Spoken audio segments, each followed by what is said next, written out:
La première question que je vais poser, peut-être la plus simple, c'est comment ça va? Parce que tu es en Colombie, Oui, il se passe beaucoup de choses et tu vas nous raconter quoi? Et la question déjà, c'est oui. est-ce que ça va? Alors oui, moi ça va bien. Je ne suis plus dans la zone, l'épicentre du conflit. Je suis parti hier un petit peu en catastrophe parce que j'ai des informations dont je vous parlerai qui me laissent à penser que cette semaine serait beaucoup plus compliquée. Donc avec des amis colombiens, on a pris la décision d'évacuer, hein, je pense que c'est le terme, Cali. Eux sont rentrés chez eux dans leur famille, on va dire à la campagne. Mais je ne suis plus aujourd'hui à l'épicentre du conflit. Donc je suis, c'est tout Parce que à l'air quasi normal. pour bien Mm. qu'on comprenne, en fait, c'est à Cali que ça se passe essentiellement aujourd'hui. Alors ça se passe à Cali, ça se passe aussi à Bogota, un Ouais. petit peu dans la ville de Medellín, ça se passe surtout dans les grandes villes. Il y a aussi des manifestations dans les villes plus petites comme Pereira ou autres, mais l'épicentre du conflit se trouve à Cali. Et comment on explique? Parce qu'au départ, si je retranscris bien les choses, au départ, il y a une réforme fiscale qui fait débat, Tout à fait. des manifestations, une répression très dure des manifestations.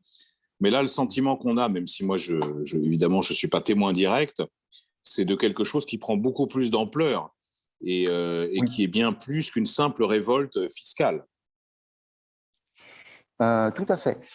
Alors, pour reprendre un petit peu la genèse, hein, de cette réforme fiscale qu'on appelle la réforme tributaria ici, il y a plusieurs éléments. Parce qu'on se dit pourquoi cette réforme arrive maintenant, en pleine pandémie, dans un pays qui est en pleine récession économique.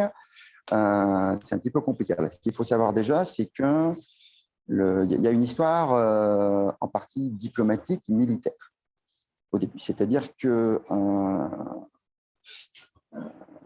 le gouvernement colombien a renouvelé son stock d'avions de chasse qu'ils avaient depuis les années 80, qui étaient des avions, des IAI Kifir, donc israéliens, et ont acheté des avions américains, et le contrat s'est fait cette année, donc de Lockheed Martin. Pour ça, évidemment, ça coûte beaucoup d'argent. Ce pays a connu un confinement total pendant 6 mois, c'est-à-dire du mois de mars, du 13 mars dernier jusqu'au mois fin août, qui a mis à mal toute l'économie colombienne.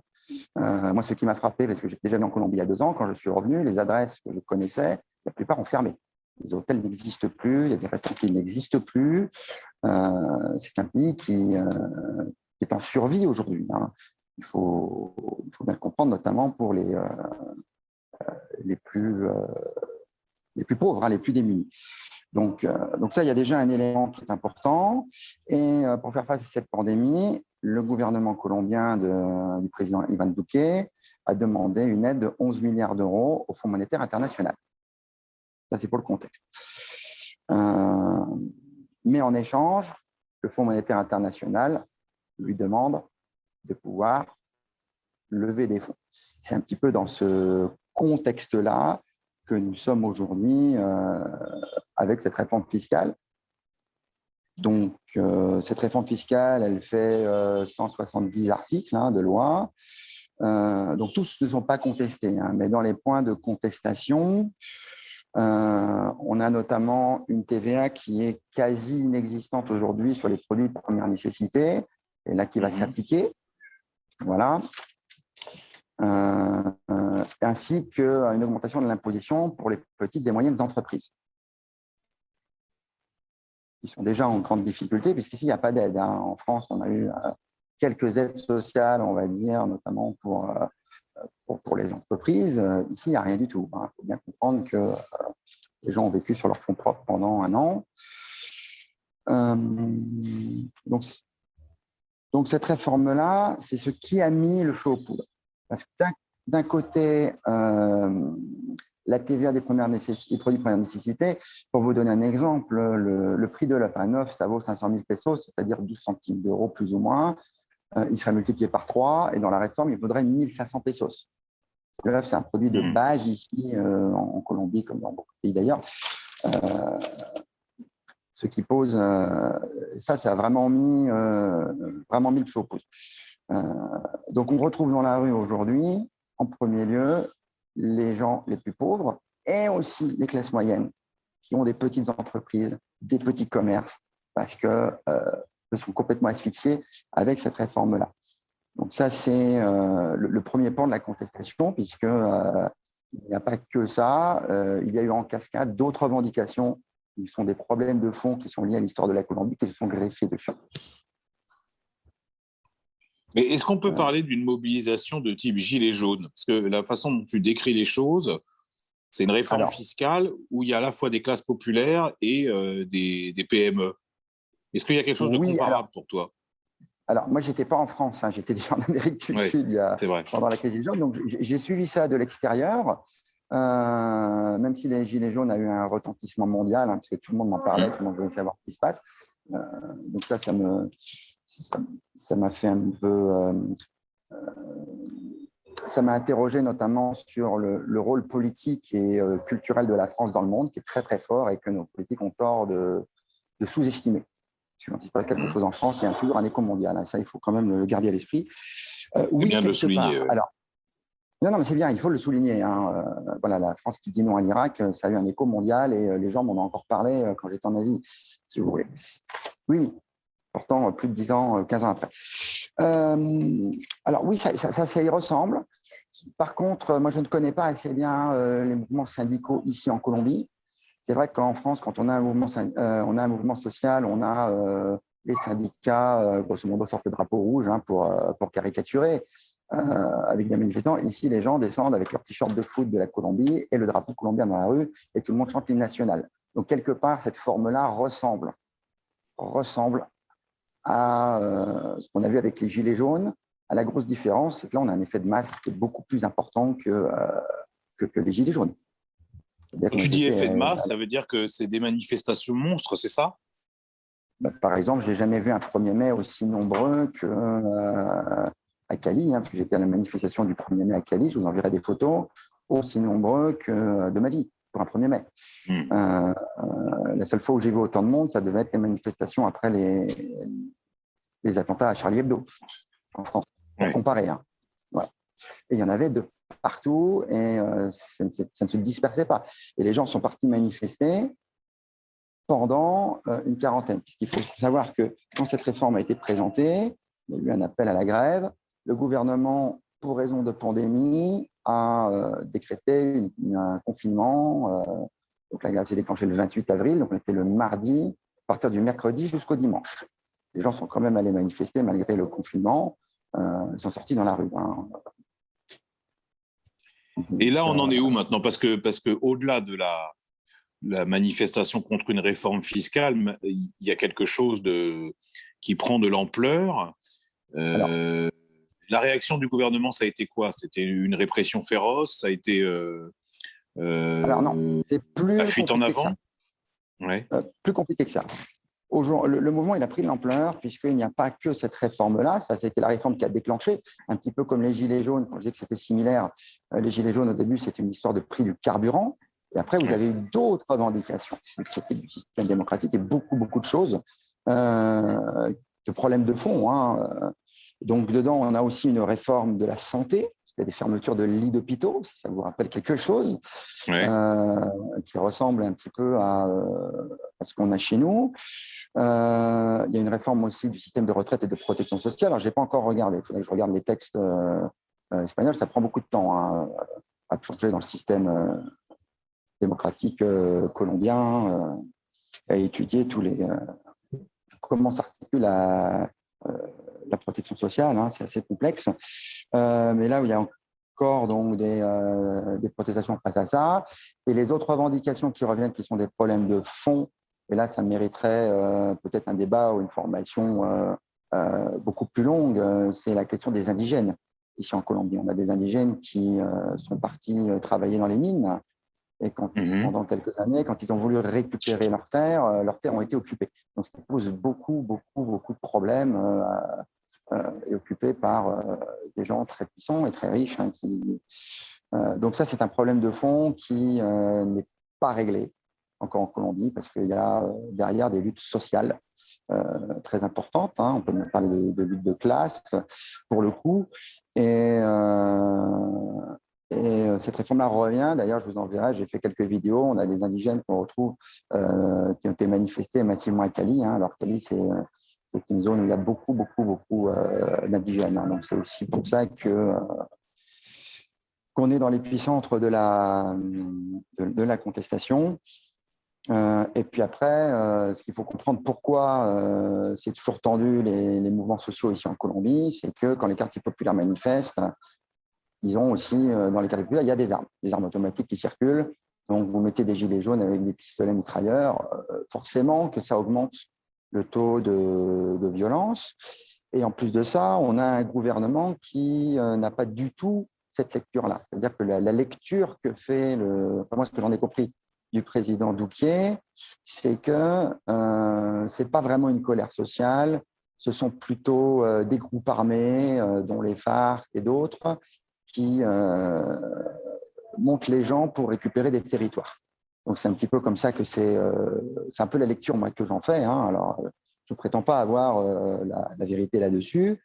Et donc il y a une répression qui est quand même assez forte, puisqu'ils ont envoyé quand même l'armée à Cali. Il y a des troupes de forces spéciales actuellement. L'ESMAD, donc, qui est la police anti-émeute, et qui intervient, comme elle a l'habitude d'intervenir, quand elle fait des opérations anti-cartel dans les banlieues. Et elle intervient de la même manière, on va dire, avec les manifestants, c'est-à-dire on charge dans le tas, puis on a aussi la police à moto, ce que nous en France on appelle les voltigeurs, qui a tristement existé dans les années 80.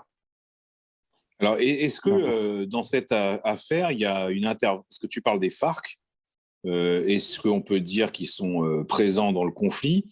Et est-ce qu'il y a surtout l'intervention également des narcotrafiquants? Parce qu'on sait qu'ils ont une influence particulière, notamment à Cali, que tu évoquais juste avant.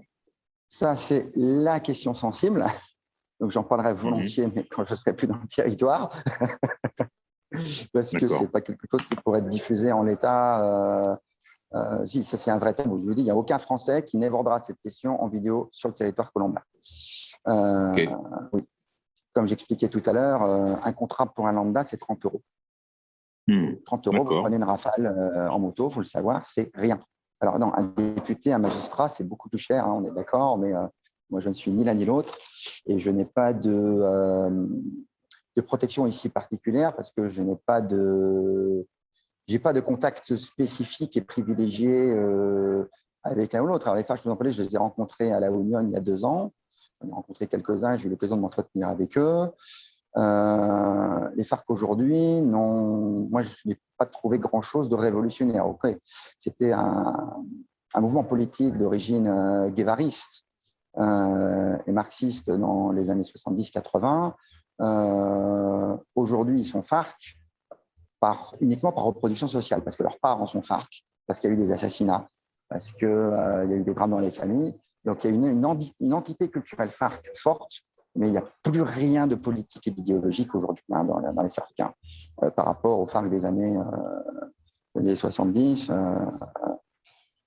Voilà, j'ai eu l'occasion d'en discuter lors de formations avec un ancien journaliste du monde diplomatique, Maurice Lemoine, qui connaît très très bien la Colombie. Il a vécu 45 ans ici. On est tombé d'accord sur l'analyse sur les FARC. Donc, et sinon, est-ce que quelle issue politique on peut entrevoir à ce qui est en train de se passer? C'est-à-dire, est-ce qu'on peut prévoir quelque chose d'encore plus spectaculaire et d'encore plus massif, ou est-ce que le mouvement s'essouffle? Alors, je ne dirais pas que le mouvement s'essouffle. Il s'est calmé ce week-end, mais là, il faut attendre. C'est-à-dire qu'il doit repartir aujourd'hui. On en saura plus dans les prochaines heures. Il faut dire qu'à Cali, je vous parlais du quotidien à Cali, parce que j'ai passé 2 semaines, je suis rentré moi un jour avant les manifestations. Les premiers jours ont été tendus, puisqu'il m'est arrivé à 2 reprises de rentrer à l'hôtel et d'avoir baissé la tête, puisqu'il y avait une moto de police qui brûlait au coin de la rue et des échanges de tirs au fusil d'assaut. Donc oui, là, j'ai vraiment baissé la tête et j'ai compris que le danger était à la mort était à peut-être quoi, 40 mètres, 50 mètres, je ne peux pas vous dire. Alors, je ne me suis pas fait tirer dessus, mais disons qu'on est rentré en rasant les murs. Pour faire simple, des manifestations qui ont été dispersées à gros coups de gaz lacrymogène à côté de l'hôtel, avec les gaz qui revenaient dans la cour de l'hôtel, étant donné que pourtant j'étais dans un hôtel qui est dans un quartier, on va dire, un des plus tranquilles j'étais situé à San Antonio, qui est un des quartiers les plus tranquilles de Cali. Ce qui s'est passé en termes d'évolution, c'est que la manifestation se concentre aujourd'hui dans des points stratégiques à Cali, qui est la Puerta del Mar et le quartier de la Luna, où il y a beaucoup de gens des milieux populaires qui viennent manifester. Et c'est surtout des jeunes. La plupart, c'est la jeunesse aujourd'hui qui est dans la rue. La ville, on peut en sortir, mais on peut quasiment plus rentrer, et ça dépend des jours. Ça, c'est aussi les militaires, et en fonction des militaires et puis des barrages qu'il y a. Et on a déjà des pénuries. Hier, je vous en verrai, j'ai fait une vidéo, il y a une queue de plus de 4 heures d'attente pour aller récupérer un litre d'essence à la station. Donc, on commence à être en pénurie d'essence. Alors des fois c'est réapprovisionné, donc ça va un peu mieux, c'est fluctuant. Les rayons dans les boulangeries baissent sensiblement. Tous les jours j'ai fait une photo, il manquait des rayons qui n'étaient pas réapprovisionnés parce qu'on manque de choses. Il y a un manque de nourriture. Alors c'est pas encore la famine, mais vous allez au restaurant, souvent il n'y a plus que le plat unique. Parce qu'ils ne peuvent pas vous proposer, parce qu'il manque des choses. Voilà. Alors dans quelle mesure ça va être réapprovisionné aujourd'hui, j'en sais rien, il faudra voir l'évolution. Il y a des renforts de troupes. Le gouvernement de Duque renvoie des renforts, que ce soit à Cali et à Bogota. Et ce qui est très important aussi à expliquer, c'est qu'il y a un jeu politique très subtil, je ne dirais pas, triste, parce que derrière, il y a des morts, il y a des morts tous les jours. C'est que la gestion de la contestation est faite en fonction des couleurs politiques des provinces. La Colombie, c'est un État fédéral. Il faut savoir que la ville de Bogota aujourd'hui est dirigée par la gauche, par le centre-gauche, par l'Alcaldia, donc la maire de Bogota, Claudia Lopez. La ville de Cali est dirigée par le maire Ospina, qui est, oui, aussi de centre-gauche, plutôt écologiste, on va dire. Et dans ces deux villes-là, c'est beaucoup plus compliqué. Et moi, j'ai l'impression que les forces de police nationales ainsi que l'armée est beaucoup plus dure avec les manifestations que dans des villes où les dirigeants sont plutôt proches du pouvoir en place. Notamment, ça se passe un peu mieux à Medellín, par exemple. À Medellín? Un petit peu mieux. Il y a un petit peu moins de… Alors après, il y a une question historique. Mais il y a d'autres villes. Voilà, puis Medellín, c'est la ville historique de l'ancien président qui fait en parler de lui, Álvaro Uribe. Voilà. Oui. Qui n'est plus, qui est très décrié ici, puisque les gens disent dans la rue, oui, enfin, donc est président, mais c'est toujours Uribe qui commande. L'ancien président Uribe a fait une vidéo sur Twitter qui a fait beaucoup d'émoi la semaine dernière pour expliquer qu'il soutenait qui soutenait les forces de l'ordre, qu'il y avait quasiment que des émeutiers. Alors, il faudrait que je revoie la vidéo pour traduire exactement, et qu'il considérait que c'était normal que la puissance publique utilise la force létale. Voilà, c'est ce qu'il a dit en ces termes-là. Donc, évidemment, ça a rallumé, remis de l'huile sur le feu niveau contestation.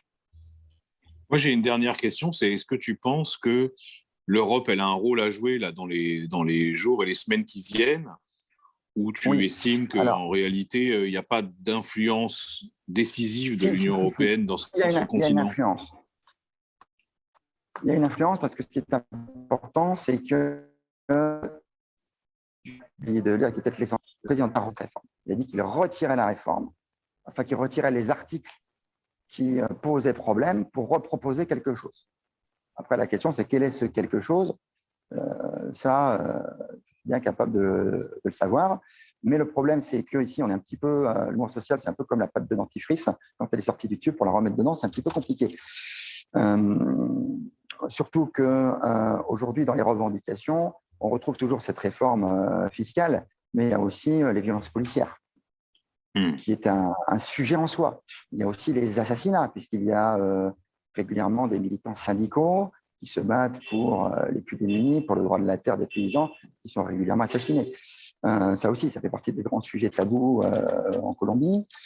Donc ça, ce sont des choses qui reviennent dans les revendications des gens. Donc, pour l'instant, oui. Alors, s'il y a une chose à faire, effectivement, les rassemblements de soutien partout dans le monde font énormément plaisir, évidemment, aux Colombiens. Et peut-être qu'un appel peut-être extérieur, au moins au calme, et que de façon à trouver une solution, j'espère, pacifiste, puisqu'il y a je veux dire, il y a des morts tous les jours, mais il y a aussi des disparitions. Ça, c'est plus compliqué à vérifier. Oui, vous avez quelques vidéos qui circulent de camions où il y a eu visiblement des gens dedans, mais c'est un problème qui est très colombien. D'ailleurs, en ce moment, il y a des enquêtes en cours par la justice colombienne sur les 2000 disparitions qui ont eu lieu pendant le mandat de l'ancien président Alvaro Uribe. Donc, il y a eu notamment beaucoup de phares qui ont disparu à l'époque. Il y a une enquête en cours. Est-ce qu'elle aboutira ou pas? Ça, je n'en sais rien. Mais c'est un sujet qui est très, très sensible ici, puisque, entre autres, les FARC accusent Uribe d'avoir utilisé des paramilitaires, donc privés, pour faire enlever des gens. Hein. Mais bon, évidemment, tout ça manque d'informations et je ne saurais me prononcer ici sur cette affaire-là. Bon, bah, merci, David. Pas